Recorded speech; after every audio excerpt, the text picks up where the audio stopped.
पढ़ चुके हैं प्रश्नावली 1.1 और 1.2।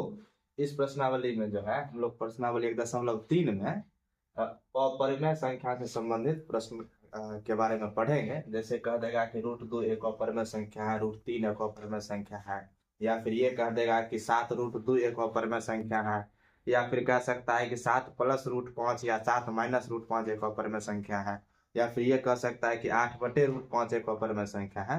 तो इन सभी संख्याओं को हम लोग जो है इसमें साबित करेंगे कि यह अपरिमेय संख्या कैसे है।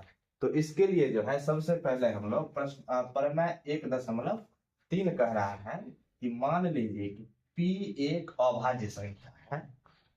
यदि P a² को विभाजित करती है तो P a को भी विभाजित करेगी।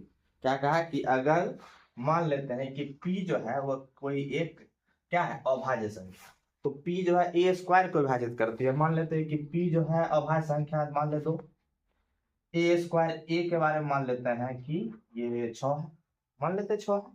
तो क्या कहा जहां a एक धनात्मक पूर्णांक है, a को कोई ना कोई धनात्मक पूर्णांक लेना पड़ेगा।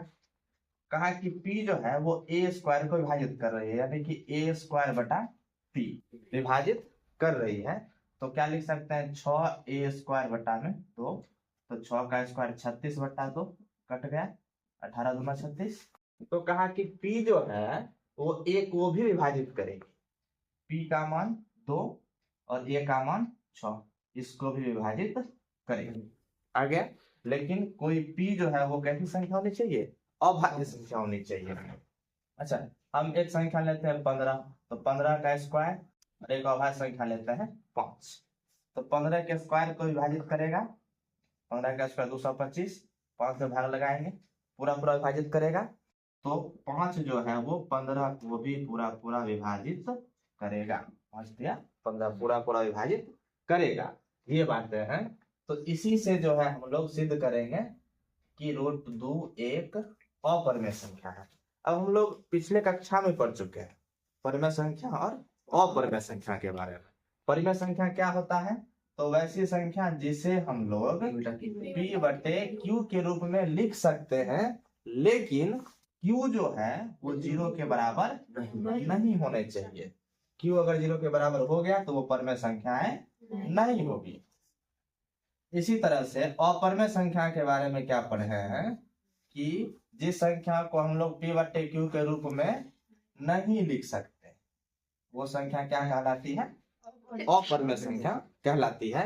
जैसे कि √2 इसे हम लोग P/Q के रूप में नहीं लिख सकते, √3 √5, यानी कि वर्गमूल वाला जो भी संख्या है ना वो सबका सब संख्या जो होता है वो जिसका पूरा वर्गमूल नहीं निकल रहा है वो संख्याएं अपरिमेय संख्या कहलाती। तो अब हम लोग देखते हैं कि √2 एक अपरिमेय संख्या है कैसे, इसे हम लोग साबित करेंगे। जैसे इस तरह के क्वेश्चन में ना हम लोग क्या करते हैं, गणित का कुछ ऐसा कथन होता है जिसमें ना उल्टा मान लेते हैं। जैसे अपरिमेय संख्या साबित करने का जिसको हम लोग परिमेय संख्या मान लेंगे, और फिर बाद में जो है उससे आगे प्रोसेस आते जाएगा और ये साबित हो जाएगा कि जो है सो √2 को जो हम परिमेय संख्या माने हैं वो परिमेय संख्या नहीं हो सकता, वो अपरिमेय संख्या होगा। तो उस तरह का कुछ एक प्रोसेस होता है। ये तो परिमेय 1.4 में दिया है, लेकिन इसी पर आधारित क्वेश्चन दे सकता है कि √3 एक अपरिमेय संख्या है, √5 एक अपरिमेय संख्या है। वो सब एक सेम फॉर्मेट से बनेगा। तो सेम फॉर्मेट से हम लोग बनाएंगे। तो इसके लिए क्या है कि सबसे पहले हम लोग क्या करेंगे कि मान लेते हैं, इसका हल करते हैं। माना कि √2 एक परिमेय संख्या, √2 एक परिमेय संख्या है। अच्छा, परिमेय संख्या के बारे में हम लोग जानते हैं कि इसे हम लोग P/Q के रूप में लिख सकते हैं, जहां पर Q जो है वो 0 के बराबर नहीं होगा। लेकिन यहाँ जो P तथा Q है, P तथा Q सहअभाज्य संख्याएं हैं, सहअभाज्य संख्याएं हैं। तो अब हम लोग देखते हैं कि यह सहअभाज्य संख्या क्या होता है। का अगर कोई दो संख्या है, सहअभाज्य संख्या के बारे में जानते हैं, अगर किसी दो संख्या का HCF निकाल लेंगे और वो 1 आ जाएगा, HCF कितना 1, तो उस संख्या को हम लोग क्या कहेंगे, सहअभाज्य संख्या। या फिर कह सकते हैं कि दोनों संख्या के का जब हम लोग गुणनखंड करेंगे तो उसका जो उभयनिष्ठ पार्ट आएगा, उभयनिष्ठ, वो 1 आएगा। तो क्या लिख सकते हैं कि जिस संख्या का HCF 1 हो वह संख्या क्या कहलाएगी? सहअभाज्य संख्या। जिस संख्या का HCF 1 होगा वो क्या कहलाएगी? सहअभाज्य संख्या। जैसे मान लेते हैं P/Q के रूप में अगर कोई संख्या लिखना है, जैसे लिखते हैं 4/2, इसे तो हम लोग P/Q के रूप में लिख दिए, लेकिन एक्चुअल ऐसे होना चाहिए 2 दूना 4, 2/1। 2 और 1 का HCF कितना होगा? 1 होगा। तो ये 2 और 1 कौन सी संख्या है? सहअभाज्य संख्या है। अब जो है इससे हम लोग आगे बढ़ेंगे, √2 का गुना Q के साथ करेंगे, क्या होगा? √2Q बराबर P। अब हम लोग दोनों तरफ वर्ग करते हैं, रूट को गायब करने के लिए हम लोग वर्ग करते हैं तो रूट गायब हो जाता है। दोनों तरफ वर्ग करने पर, चलो वर्ग करते हैं, √2 का Q इसका स्क्वायर बराबर P का स्क्वायर। √2 का स्क्वायर होता है 2 और ये Q स्क्वायर बराबर C स्क्वायर। हम लोग लिख सकते हैं Q स्क्वायर बराबर P स्क्वायर बटा 2। यहाँ पे क्या देख रहे हैं कि दो जो एक संख्या है अभाज्य संख्या, ये P स्क्वायर को विभाजित कर रही है। तो इस प्रमेय से हम लोग क्या जानते हैं कि P अगर A स्क्वायर को विभाजित करती है तो P A को भी विभाजित करेगी। तो वही बात हम लोग लिखते हैं कि चूंकि दो P स्क्वायर को विभाजित कर रही है, इसीलिए दो P को भी विभाजित करेगी, P को भी विभाजित करेगी। अब देखते क्या है कि P स्क्वायर को जो हम लोग 2 से भाग देंगे तो P को भी 2 से विभाजित हो रहा है, 2 से भाग लग रहा है पूरा का पूरा, तो P/2। जैसे अभी एक उदाहरण लिए थे हम कि कोई संख्या था जिसका वर्ग किए, जैसे मान लेते 15 का वर्ग किए थे और इसमें 5 का भाग लग रहा था, तो कोई पूर्णांक संख्या आ रहा था। इसी तरह से 15 में जब हम लोग 5 का भाग लगाएंगे, P स्क्वायर में भाग लगाए P जो है A स्क्वायर से विभाजित हो रहा है, तो A स्क्वायर में P का भाग लगाए तो P में भी A का भाग लगेगा, तो कोई पूर्णांक संख्या आएगा। देखते हैं 5 या 15, कोई भी संख्या ले सकते हैं हम लोग। जैसे 6 का स्क्वायर लेंगे, इसमें 3 का भाग लगाएंगे तो 6 6 36 बटा 3, तो क्या रहा है 12। इस संख्या में भी जो है हम लोग 3 का भाग लगाएंगे तो 3 दूना 6, कोई ना कोई एक पूर्णांक आएगा। तो यहाँ भी है कि P/2 जब हम लोग करेंगे तो कोई ना कोई एक पूर्णांक आएगा। तो मान लेते हैं कि M आ गया, P को जब हम लोग 2 से भाग दिए तो एक संख्या क्या आ गया? M आ गया। इसको हम लोग लिख देते हैं कि माना कि जब P/2 किए तो कोई एक पूर्णांक M आ गया, तो लिख देते हैं कि M जो है वो क्या है? एक पूर्णांक है। अब जो है यहाँ से P का मान आ जाएगा क्या चीज? 2M। अब इस P का मान उठा करके यहाँ पे रख देते हैं, इसको समीकरण 1 मान लेते हैं। तो समीकरण 1 से क्या होगा? Q स्क्वायर बराबर दिया हुआ P स्क्वायर बटा 2, P का मान क्या आया है?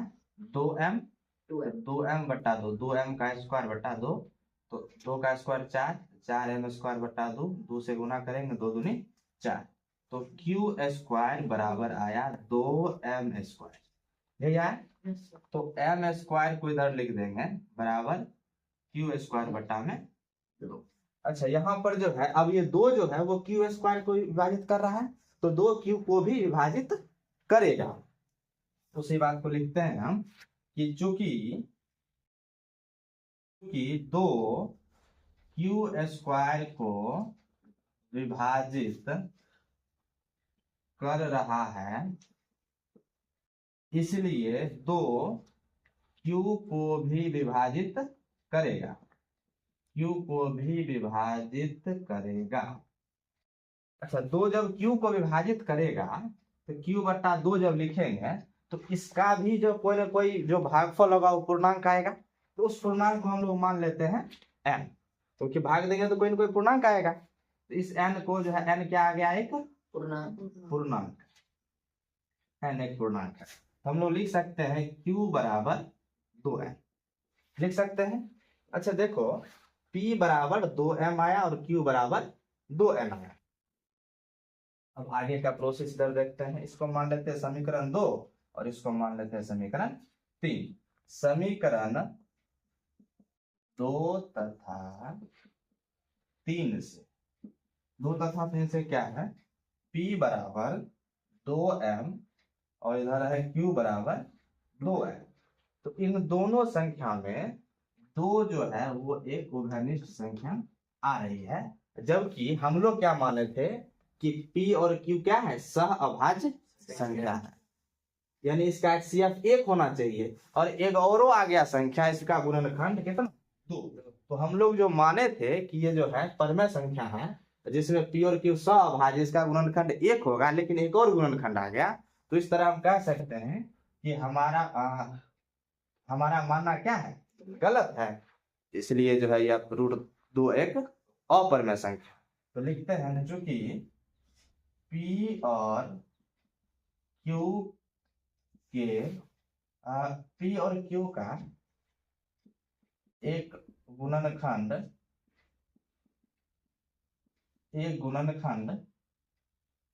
2 आया, p और q का एक गुणनखंड 2 आया, जबकि आना क्या चाहिए था, 1। तो अतः हमारा मानना क्या था, गलत था। हमारा मानना गलत था कि √2 एक परमेय संख्या, हम लोग तो परमेय संख्या मान रहे थे, और वो मानना हमारा क्या था, गलत परमेय संख्या है। इसलिए कह सकते हैं कि √2 एक अपरिमेय संख्या है, अपरिमेय संख्या है। इसी तरह से जैसे √2 एक अपरिमेय संख्या है साबित किए हैं, इसी तरह से हम लोग √3 एक अपरिमेय संख्या, इसको भी साबित कर सकते हैं। सेम ऐसे ही साबित करना है, बस जहां जहां √2 होगा वहां क्या करना होगा, √3। अब यहाँ पर हम लोग क्या कर दिए, √3 माना कि √3 एक परमेय संख्या है, इसलिए √3 बराबर p बटे q, q 0 के बराबर नहीं है, और p तथा q क्या है, सह अभाज्य संख्या है। तो √2 के जगह तो √3 हो जाएगा, √3 q बराबर हो जाएगा p, दोनों तरफ जब वर्ग करेंगे तो क्या हो जाएगा, √3 का स्क्वायर, √3 का स्क्वायर 3 और q स्क्वायर बराबर p स्क्वायर। तो यहाँ पर जो है 3 p स्क्वायर को विभाजित कर रही है, इसलिए 3 क्या करेगा, p को भी विभाजित करेगा। तो हम लोग जब विभाजित करेगा तो कोई एक पूर्णांक m आ जाएगा, कोई एक पूर्णांक m आ गया, तो p बराबर जब कोना को गुना किए तो 2m। समीकरण 1 में जब हम लोग p का 2m करें 3m, समीकरण यहाँ पर भी p बटा 3 बराबर जो है सो m हो जाएगा, तो p बराबर 3m। समीकरण 1 में जब जो है हम लोग p का मान रखेंगे, तो समीकरण 1 में जब p का मान रखेंगे इस तरह से यहाँ पर, तो क्या हो जाएगा, 3m का स्क्वायर बटा में 3। तो यहाँ जो होगा 3 तिया 9m स्क्वायर बटा में 3, 3 इकाई 3, 3 तिया 9। तो अब जो है q स्क्वायर बराबर 3m स्क्वायर। तो अब ये 3 जो है वो q स्क्वायर को विभाजित कर रहा है, इसलिए 3 q स्क्वायर को विभाजित कर रहा है, इसलिए 3 जो है वो q को भी विभाजित करेगा। अब हम लोग जो है जब विभाजित करेगा 3 q को विभाजित करेगा, तो एक और कोई पूर्णांक मान लेते हैं कि n आ गया, n को एक पूर्णांक है, तो q बराबर कितना हो जाएगा, 3 है। अब समीकरण 1 नहीं, समीकरण 2 और 3 से, समीकरण 2 और 3 से p बराबर क्या आया है, 3m, और q बराबर क्या आया है, 3m। तो p और q का एक गुणनखंड कितना आ गया, 3 आ गया, जबकि सहभाज्य संख्या माने थे, इस हिसाब से क्या आना चाहिए था, 1 आना चाहिए था। तो हम कह सकते हैं, तो हमारा मानना गलत था कि √3 एक परमेय संख्या है, इसलिए कह सकते हैं कि √3 एक अपरमेय संख्या है। इसी तरह से अब सब लोगों को ये साबित करके आना है HW में, √2 √3 हो गया, √5 एक अपरिमेय संख्या है, √7 एक अपरिमेय संख्या है। ये HW है आज का। नेक्स्ट डे इसको कंप्लीट कर लेना।